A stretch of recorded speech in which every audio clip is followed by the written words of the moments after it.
ದ್ವಿತೀಯ ಸೆಮಿಫೈನಲ್ ಪಂದ್ಯದಲ್ಲಿ ನಾವಿದ್ದೇವೆ. ಒಬ್ಬರಲ್ಲಿ ಶ್ವೇತ ರಾಜು ಪೂಜಾರಿ ಅವರ ಮಾಲಕತ್ವದ ತಂಡ ಈ ತಂಡವನ್ನು ಪ್ರಾಯೋಜಿಸಿಕೊಂಡವರು ಜನಾರ್ದನ ಮಾಲಕತ್ವವನ್ನು ಮಾಡಿಕೊಂಡವರು ರಾಜು ಪೂಜಾರಿ ಅವರ ಪ್ರಾಯೋಜಕತ್ವದ ತಂಡ ಒಬ್ಬರಲ್ಲಿ ದ್ವಿತೀಯ ಸೆಮಿಫೈನಲ್ ಪಂದ್ಯದ ಸಾಗ್ತಾ ಇದೆ.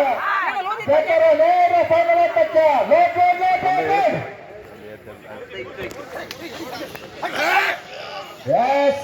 ಬಲಿಷ್ಠವಾದಂತಹ ಯಶಸ್ಸಿನ ಆಟಗಳ ಕಾಣ್ತಾ ಇದೆ. ಪಕ್ಕದ ಮೇಲ್ಗಡೆ ಸಾಧಿಸ್ಕೊಳ್ತಾ ಇದೆ. ಸುಲಭವಾಗಿ ಸೋಲರಪ್ಪದಂತ ಉಪ್ರಲ್ಲಿ ಕಿರಾಡಿ ಎಂಬೋ ಫ್ರೆಂಡ್ಸ್ ಕಿರಾಡಿ ಬಲಿಷ್ಠತೆ ಯತ್ನವನ್ನು ಮಾಡ್ಕೊಳ್ತಾ ಇದೆ.